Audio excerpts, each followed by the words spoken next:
The ex-Playboy model has given her side to the recent allegations she made about Andrew Tate being controlling toward her. She speaks about their direct messages and also claims she wasn't rejected by it. She also shares what Andrew Tate had said to her. "I just want to clarify before you guys see this, she's not a woman that Andrews hate. She spoke to him on Instagram and then saw him at the Mayor of the Deji fight, which was caught on camera.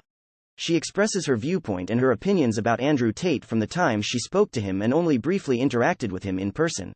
In addition, she claimed that after he got into that argument with Logan Paul, although I think she meant Jake Paul, she and he got into a previous incident.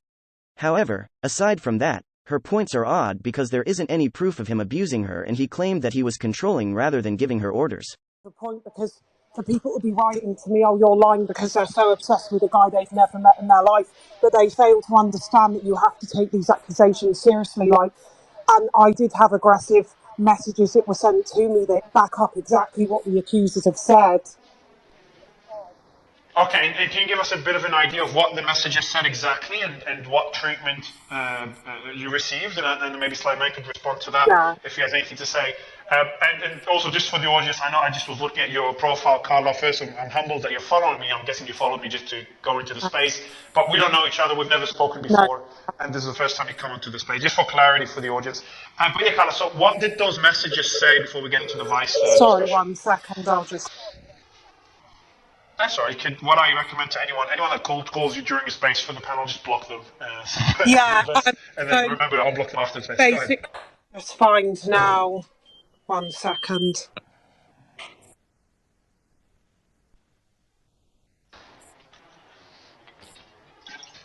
You ready, by the way, Nick, so we can kick it off with the Vice documentary after Carla? Perfect. Carla, are you with us? Yeah, sorry, 1 second. I'm just fine. Yeah, all good. All good. By the way, I just see Richard's up on stage. So, Richard, good to have you, man. Feel free to jump in at any time, or just put your hand up.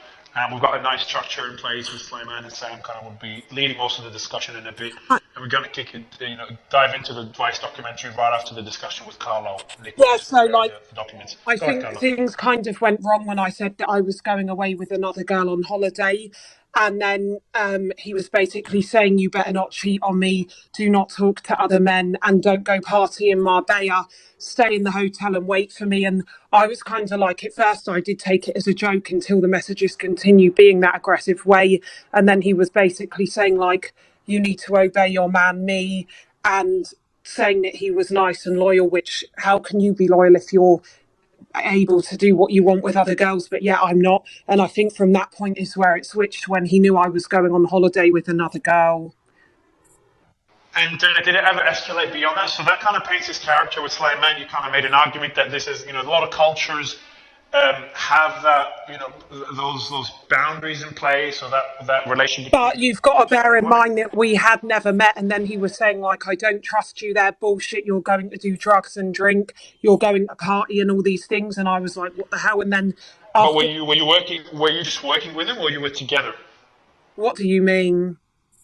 So were you in a relationship, or just No, this was before we'd actually ever met, that he was giving this type of aggression before we'd ever met. This was on Instagram because he DM'd me out of the blue, and then he was like, "Were you good on holiday? Did you behave? And how do I know you were good?" And then he was saying, "Answer." It's a normal question, like in capitals, like aggressively asking me, had I behaved on holiday, and accusing me of doing drugs and drinking. Bearing in mind, this is when we'd never met, before we'd even met, and then he was calling himself my man and all these things before we'd met. And how did it evolve after you met? What's your personal experience of him as a person? Was he nice to you? Was he a gentleman? Or did you sense this kind of two sides to his character when you actually met him in person? I think I'd say there's two sides. I think there's like a side on the internet and then there's another side, but I do think from when we met in person I did see a bit of an aggressive side. And also I literally have the messages which are identical to the ones that girls were saying. He wrote to them claiming that he's your man, and then saying to me, "Oh, come to Romania," and all of these things. And he was asking me to come to Romania, and apparently the girls who were there, he said he was their boyfriend, and he said that I was his boyfriend. So you can't literally counteract the fact that I have identical messages to what these girls were saying he wrote to them also. So, Carla, after you met, sorry, yeah, carry on. So, Carla, if you could just give us a timeline of events. So, you initially text him when? No, I never ever text him. He texted you. Sorry, he DM'd me on Instagram last February. Right. It was him that contacted me, and he said, "Are you in London?" And then he basically, I'd never heard of him, I didn't know who he was, but everyone was like, "Oh my god, that guy follows you on Instagram, have you seen what he says about women?" And I unfollowed him when everyone said that, because I was like, shit, if he has this. So when I saw he followed me, I followed back, and I was like, people were DMing me saying he's disgusting, unfollow, which I did. And then he continued to DM me, but I was like, he seems pretty nice from his beginning messages, so I wasn't listening to other people's views on him at the beginning. So how did the meeting come about? Yeah. How did it progress? Because you said that you never met for a while. So you basically, last February, he texted you for the first time, 2021. Yeah. And I'm guessing you both text over what period of time? Over the period till August, when his Instagram account was removed. And when did the Spain thing happen where he basically told you not to go? Oh, that was in June. I'm trying to work out, like, when did you physically meet him? And what happened? And why did you? I met him in November in Dubai. Yeah, what happened in there? Because so we've a lot of people I also want to clarify. Sorry, Carla, let me just just so the viewers know the timeline. So last February 2021, you were texting each other. You continued texting each other till August, when his account was removed. That's right. But before that, in June, he told you not to go to Spain. And then you continued texting until August. And then his account got blocked, so you stopped texting. And then in November, you met him in Dubai. It's a video that's gone viral. If you could tell us about that. And I just want to clarify, because obviously the Andrew Tate army, people have been writing so much lies about that video, but I just want to clarify that not once in that video was I told to go home or go away. People are that delusional. That was my own video that a videographer at the Dubai Mayweather fight filmed and randomly said to me later, "Oh, I filmed you and Tate talking." And then afterwards I wrote to him, he said to me, "I'll put that on TikTok randomly." And afterwards I was like, what the hell, people are making up things over the wording, like he said go home, he said this. Why would I continue talking to a guy if he said go home? Like, they're literally talking a load of shit. Never once did he say that to me. Like, it's people to make up this bizarre lie is just beyond me. But his own guy that I saw posted a video about me also, Tamar Khan, whatever his name is. He even said, "Oh, she got shy and walked away." It's like, yeah, he even didn't say in his own little speech against me that he told me to go home, because he knows that he never did either. They're so delusional that people are making up their own narrative, which they haven't seen the messages. It's just embarrassing that people are writing this bullshit. I guess was this the only time you met him, Carla? Yeah, it was. It was, yeah. So Carl, I guess I think people have two questions, and this is just from Tate people, so you get an opportunity to respond to this. The first thing is that obviously Tam Khan was sat next to you, and he said that you approached. So this is the first question. I'll let you answer on both. That you approached them, and the second point are Andrew Tate. And I guess the second question people have is that in the video, Andrew Tate is like pointing to his eyes and then pointing to the Oh, yeah, I want to clear up that bit, because everyone keeps saying that he's like, "Oh, I'm watching the boxing." No, he didn't. I was explaining to him that I was about to get into the ring with Mayweather, and he said, "I'll keep my eye on you." And everyone's putting this false things. He's saying, "I'm watching the boxing." Fuck off, basically. No, he did not say that. Like, it's so delusional that people are making up these lies. And how the fuck can you tell me what a guy said to me when I am standing there talking to him? Like, it's delusional. And the videographer that was even there was like, "Oh, ignore everyone, just don't listen to them." But I'm like, I can't have people writing lies. Like, I'm in that bloody conversation. I think I know what he said to me. And so did you the second question was, did you approach him? Yeah, I did approach him. It's clear to see I approached him in that video. Yeah, I think Raphael might have something to say. Raphael, do you want to add something?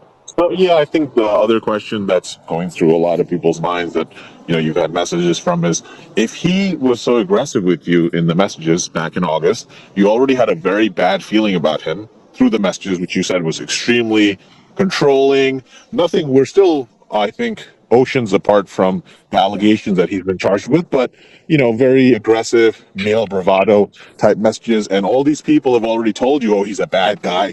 And you yourself were personally put off. Why would you go and approach this person in such a public event?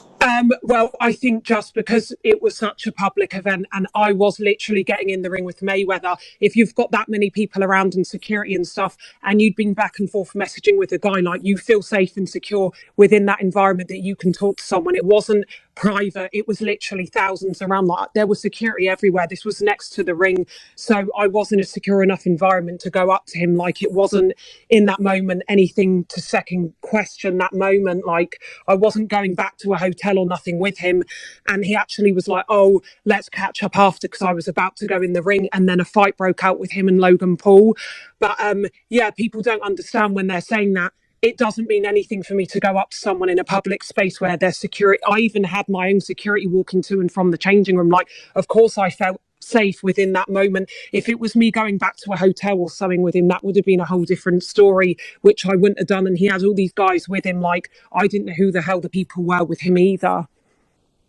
I just like also to make a quick distinction that the things that you mentioned in your text message exchange, or sorry, DM exchanges with Andrew Tate, they're not really entirely surprising because everything that he preaches about in his podcast, in his kind of manosphere world, is in line with what he told you, that women should be loyal, women shouldn't go and get involved in depraved activities, they shouldn't go out, they shouldn't do drugs. Well, he says that about men also, but he's particular about the loyalty part for women. So I don't know if that adds all that much new information from what you're saying. But what I'm saying is that when he was saying to me all the stuff, oh, you better be loyal, you better not cheat on me on holiday, I was like, I literally have been told by people that online you are always saying men can do what they want, but the girls can't. So I obviously called him out on that. But people are not understanding the context. I'm simply saying that the way that he wrote to me is literally identical replica of what the so-called alleged victims are saying that he did with them too. So I'm like, he did ask me to come to Romania. What was behind the motive of me going there? Like, I don't know to this day. Obviously I refused and was like, I cannot go Romania to see a guy I've never met, because one of my friends who's even from there was like, why the hell would you go to Romania? And she's from there herself, and she was like, baby's dodgy, why would a rich guy be living in Romania? Well, I just like to say it's not exactly identical because those women claim that they tried to, they're talking about rape and coercion and sequestering. So it's not actually completely one-to-one. And, many women like to go and hang out with these kinds of playboy, rich type of men. This is not, I don't know why all of a sudden this fact is being treated as some sort of a taboo. It's just, that's just the world. That's how it works. I'm not saying it's a good thing or a bad thing. I'm just commenting, socially. Saying, I literally know a girl from one of my sister knows a girl who's not in she's not in the media whatsoever. She's married and has kids now, and she'll never come out and talk about Andrew Tate. And she's got a tattoo with him on her. And she randomly showed my sister messages from 5 years ago between her and Andrew Tate. And she said she was stranded in Romania because he got her to webcam for him and didn't pay her anything, and he wouldn't give her passport. And this is a girl who hasn't even spoken out. And I was like, so I wanted to find out deeper what the hell's going on. And she reckons he took her passport and she was stranded in Romania. This was 5 years ago. So you're forgetting that these claims haven't just come out of nowhere.